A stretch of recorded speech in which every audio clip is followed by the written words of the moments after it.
बिस्मिल्लाहिर्रहमानिर्रहीम। आज का हमारा टॉपिक है उर्दू का सबक पढ़ाने की तरतीब कौन सी होती है। अगर आपके पास कोई चैप्टर दिया जाए, अगर आप न्यू टीचर हैं, आपको स्कूल में पढ़ाने का मौका दिया गया है उर्दू को, तो आपने उसका चैप्टर कैसे पढ़ाना है।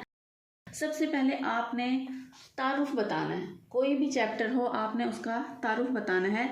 जैसे कि मैं आपको एक चैप्टर दिखाती हूँ। जैसे इस चैप्टर का नाम है अयादत। आपने बच्चों को तारुफ बताना है कि अयादत क्या चीज़ होती है।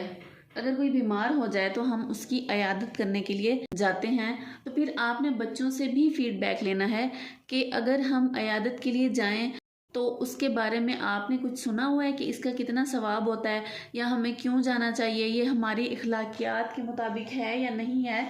तो आपने बच्चों से भी फीडबैक लेना है जब आपने उस अयादत का तारुफ बताना है कि अयादत क्या होती है। कि जब हम एक मरीज़ के पास उसकी देखभाल के लिए जाते हैं, उसके लिए दुआ करने और उसके लिए कुछ ना कुछ लेकर जाते हैं, तो वो अयादत में आती है। ठीक है। अब दूसरे नंबर पे आपने क्या आना है, पढ़ाई की तरफ आना है। ठीक है।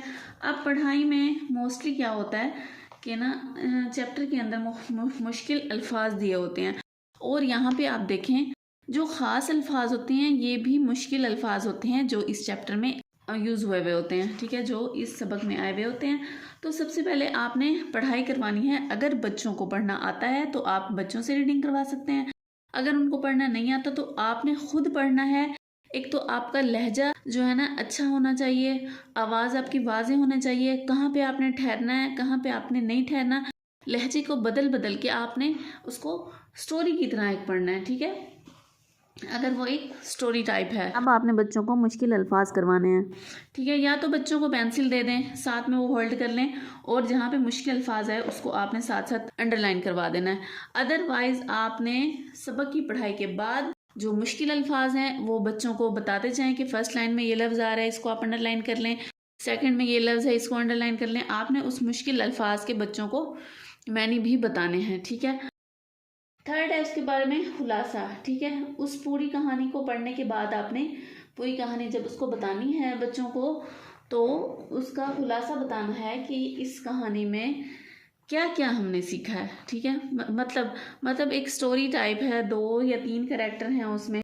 पहले कौन आया, उसने दूसरे के साथ क्या ताल्लुक किया, मुश्किल कहाँ पेश आई, फिर हमने उसको हल कैसे किया, मतलब स्टोरी में किस तरह से हल किया गया। तो आपने एक स्टोरी की तरह उनको बता देना है। जब ये बात उनके जहन में बिल्कुल बैठ जाएगी, फिर आपने 5वें नंबर पे क्या करना है, उनसे सवाल जवाब।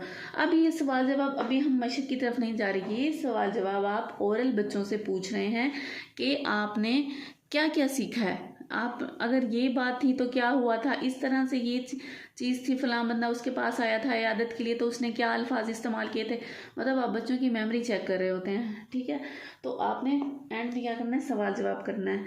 अच्छा, और अब आपको एक बुक का सैंपल आपको मैं दोबारा दिखा देती हूँ।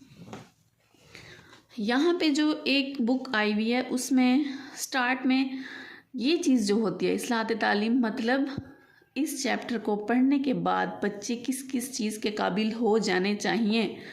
मतलब आपने ये नहीं देखना कि ये पता नहीं क्या लिखा हुआ है बस इसको छोड़ो, या फिर आप इसको इम्पोर्टेंस ही ना दें। नहीं, आपने इसको अहमियत देनी है, इसको पढ़ना है कि मैं ये सबक जो पढ़ा रही हूँ उसके बाद ये मकसद मुझसे ऑब्टेन हो भी रहा है या नहीं। ठीक है, और ख़ास अल्फाज जो ये वाले हैं ये बच्चों को लिखने और पढ़ने आने चाहिए। ठीक है, जैसे तबीयत में ते आता है या तोय आता है, ख़ास तौर पे जैसे सेहत में स्वाद आता है या सीन आता है, तो ये अल्फाज बच्चों को आपने लाजमी करवाने हैं इमला में।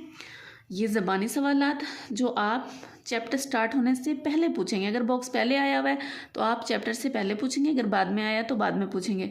फिर आप जब रीडिंग करवा रहे हैं तो फिर आपने क्या किया है, साथ में आपने अंडरलाइन भी करवा दिए हैं, या फिर पढ़ाई करने के बाद आपने उनको अंडरलाइन करवाना है। और उसके बाद स्टोरी कंप्लीट होने के बाद आपने बच्चों से फिर ओरल क्वेश्चन आंसर करने हैं।